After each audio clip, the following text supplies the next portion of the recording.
Hey, party people. I cannot sleep. I laid in the bed for about an hour and I cannot sleep. So, what better time to just have a very non conventional, random movie review here? Just very briefly, I don't want this to be an incredibly long video, and I'm trying to convince myself I'm going to talk so much I'm going to get sleepy, but can you see me? I'm up. My name is Maisha, aka Mai Mai. I like to react to movie shows, games, stuff like that that's coming out. I've been meaning to review a bunch of movies, and I know I'm late. I'm so late, but I'm not a professional critic. I'm just a busy ass woman who would like to share with you what movies I think are worth the time, not worth the time, or somewhere in between. So I'm going to go over a few things that I've seen and never reacted to from the summer. My first thing I want to say to you is Blockbuster summer hit differently for me this year. Either people or people, movie companies are going to what they know works. Let's get another sequel in there, no matter if it's 10, 20, 30 years later. And let's try to, bring out some more comic book stuff. I remember Blockbuster summer being like Independence Day, Jurassic Park, still Mission Impossible. He's still doing his thing. I'm just going to mention the summer because this year has been interesting movie wise. So I did miss a good amount of movies. Some of these movies on this list I did stream from home, but I still have a perspective of was it worth the time? Because you're going to see how I feel about some of these things. I know this is unconventional. I know people like to do individual movies or shows and do a review. This is specifically for this is specifically for that. And I get it, but I tried to do that and the timetable just wasn't working. So you know what I'm going to do? I'm a speed run a bunch of movies that I've watched and never did a review of. And I'm going to explain to you from my perspective. This is my perspective as a very busy person. Is it worth the money? Is it worth the time? Watching it in the theaters was good. Could have watched it at home. All those things. I'm going to clue you in on what I'm doing. I literally have a timer, a 1-minute timer. I'm going to review all these movies I haven't reviewed that I've seen this summer in 1 minute each. This is going to be interesting. And I'm just going to be very honest and genuine and make this as quick as possible. So here's a bunch of reviews I did for movies. The Crow, Alien Romulus, Trap, Maxine, Longlegs. I did all those. So first we're going to go with Blink Twice. I'm going to hit my timer and let's see how this goes. This movie is about this young woman who's kind of down and out, and she uses her rent money to get dresses for her and her friend that are working an event for this very popular Slater King guy who's a little controversial, but he's a very popular, I believe he's a tech mogul, so they can crash this event. Long story short, Channing Tatum and her meet. They get invited to this island to keep the party going. It looks all fun and dandy, but there's something creepy about it, but it looks like they're having a good time. But as things progress, no spoilers, as things progress, it becomes more like #MeToo, but then it also becomes like street justice, and I was living for it. I love that freaking movie. I went there with 2 other women, and they left, and they were just like traumatized, and I left, and I was like, was it wrong for me to applaud? In my opinion, that is a freaking A- movie. I'm good with a smiley face emoji. I'm gonna watch it again. Loved it. Moving on.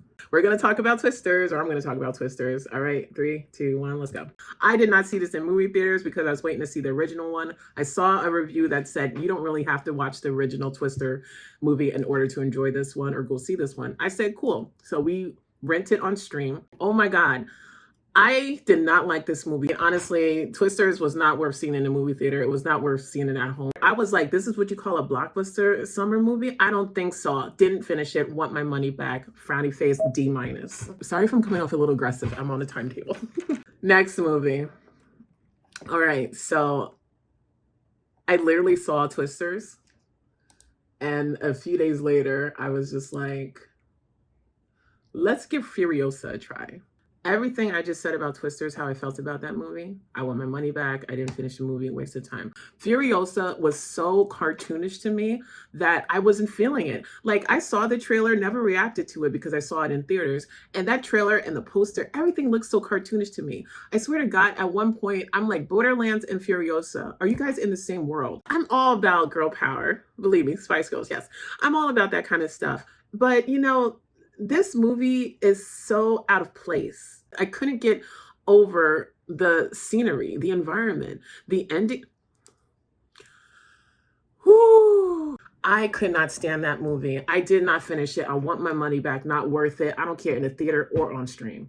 Wasn't feeling it. I'm going to give that an F. I'm sorry. I don't mean to be rude. Maybe it wasn't for me. So moving on. And then Bad Boys Ride or Die. My reaction to their trailer for Bad Boys Ride or Die, I wasn't sure if I was going to feel that movie. Marcus and Mike, they're going to Mike's wedding. Marcus has a heart attack and he sees something that's a sign that gives him confidence and encouragement to take on whatever challenge comes next. A challenge comes, and as you saw in the trailer, the captain's been set up in his death post-mortem. He's been set up to take the fall for some cartel kind of things, right? The Will Smith's son has to get broken out. They're all on the run. All this was in the trailer. This is not a spoiler. And honestly, there are flaws in this movie. There are moments where the acting is decent or or you went with that take. I actually had fun with this movie. And I don't know if I would have felt the same if I saw that before Twisters and Furiosa. That's something to consider. But I streamed this at home and I was perfectly content with this movie. And can I just say, Reggie, what? And the ending, it was good. I had a good time with that movie. I'm going to give that a solid B- with a smiley face. I will probably watch it again. All right. So the next one I'm going to do is Beetlejuice. The father dies. They're brought together for this funeral back in the old house from the original Beetlejuice movie. And their strained relationships. I mean, Catherine O'Hara and Winona Ryder's character are better than they were. Winona Ryder, she's there with her producer / boyfriend who has his own agenda. And then you have her daughter played by Jenna Ortega, who is just over everybody, to be honest. And then you have Michael Keaton, who has his own setup down there. Long story short, Michael Keaton, he still got it. He got it. He's like the best part of this movie. It took this movie a good 25-30 minutes to get to a place where I was interested, because I'm sorry, at first I was a little bored with the movie, but when it got to that point where this is why the story is happening, then I was having fun. Then I was enjoying it. There were some Telemundo moments that were drawn out a little too much. I love me some Donna Summer, but the cake and the rain thing was kind of like, okay. Because I know they were trying to, recreate that whole Deo scene from the original one, but I think it was just too long. I wasn't mad at the movie. I'm gonna give that a solid B. And you could probably watch that at home. I don't think watching in a movie theater really added anything to the experience. All right, so the next movie I'm going to talk about, Speak No Evil, in 1 minute. Okay. Husband, wife, daughter, they're in Italy. The mother's very nurturing to her daughter. And he just seems like, I don't know, not as nurturing or tender toward the child or the wife. He just seems like, I'm just trying to have a good time. Why is this so hard?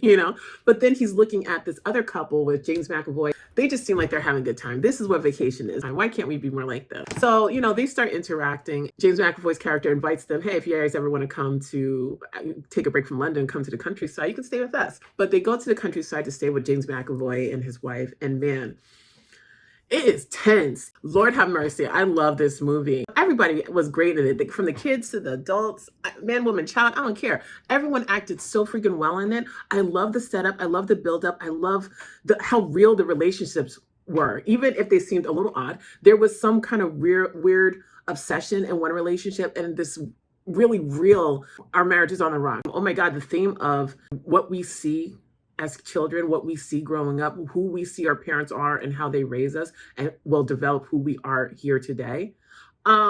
Yeah, I love this movie. I can't wait to own it. I'm going to watch this over and over again. Really well written. I want to read that script so badly. Love that movie. A+, smiley face emoji. Watching in a movie theater, worth it. But you can watch it at home. So the next movie is The Substance. Bitch, because The Substance, can I just say, in The Substance, they had 7 days on, 7 days off, right? Girl, Demi Moore's character, the way she used her 7 days, that's all I gotta say, if she gets 7 days. But anyway, so that's a spoiler. Sorry. Demi Moore's character has this workout show. She's being forced into retirement because the Dennis Quaid's character thinks it's time for someone fresh, young, and new. I mean, she's not really putting up much of a fight, but she's just like, it's just time for me to go. Oh, okay, I guess I'll go. But she has an interaction with someone who gives her some information. And that information leads to something called The Substance. The Substance was amazing. I love this movie. I'm definitely gonna watch it again. But I have to say this with a warning. Whether you watch it at home or in streaming, I think they're good both ways. But if you're not into body horror, if you're not into like bloodiness, I would say watch it at home. If you don't care about blood, gore, guts, all that stuff, watch it as soon as you can. It's amazing. It's freaking amazing. It becomes Carrie. It becomes Black Swan. It becomes just freaking grotesque at a point. Like, honestly, the first 2 hours, freaking loved it. The last 20, 30 minutes, I don't know if you needed that whole scene because it just took me out of what it built. So I'm going to say this is definitely worth watching at least one time in a movie or at home. And I'm going to give this a B plus with a smiley face emoji. Upon rewatching it, it might be an A minus. It's a really good movie. We're seeing once, at least once. People were covering their face, groaning, laughing, or squealing. All that happened in the same audience watching this movie. Now I'm here on the last movie I got to see, which is Never Let Go. And I recently watched that today, so let's talk about it. Never Let Go is about a mother and her two sons that are in the middle of the woods. And I have a theory about this movie. In the trailer, she talks about there's an evil out there.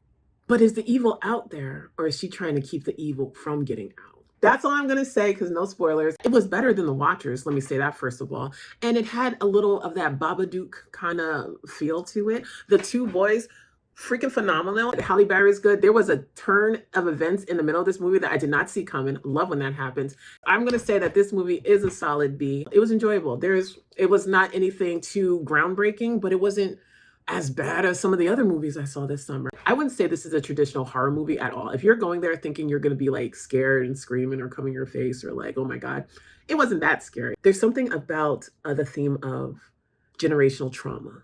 You hear about generational curses, but generational trauma, like what's going on in the family from what generation to what generation, who's cursed, who's a victim, who's the villain, where's the evil and where's the good in the family. We can be different. We can grow from this. I really like that theme. Never let go. You got to let that shit go. Honestly, it's easier said than done, but you got to do that shadow work, the substance. In a summer, in a year that there's so many prequels, sequels, reboots, stuff like that. This was just, hey, I'm a story. I'm going to tell you a story. And I appreciate that. So there's a few other movies that are still in theaters that I haven't seen yet, or they're on streaming, I'm sure. So I'm going to catch up with those. But other than that, I just wanted to sit down and chit chat with you guys about a bunch of things I did see, because I did go to the movie theater. Hopefully I will make this video not excessively long, because I know I'm doing things unconventional and I'm learning a lot. I'm learning a lot about the movie industry, about theaters, about what gets released. When is a movie playing it too safe? When is a movie going too far? And when is a movie just right? But I guess that's a perspective thing, because money is involved. It's so funny that just a few days ago, I saw that there's movies that are being made and just getting screened and picked up by movie companies. Like, it's not all about movie companies producing their own movies anymore. It's like, what's made? Let me see it. I like it. I'll buy it. Let's do it. That's what Neon's doing. Netflix been doing it. It's hopeful, because how much do you want to really be in movie producers, movie production companies' hands? There's a lot of people out there in the world, a lot of creative, talented people out of there. There's so many stories that can be told. It really encourages me to write again. But in the meantime, I'm having fun getting back into the movie theaters. Thank you so much for stopping by, and please join the conversation. Any of these movies you've seen, how did you feel about it? I'm interested in everyone's perspective. But thank you so much for joining me on this very insomniac. Your girl has insomnia, but hopefully now that this is done, I can just relax and go to sleep. My conscience is clear. Thank you so much for watching. Take care.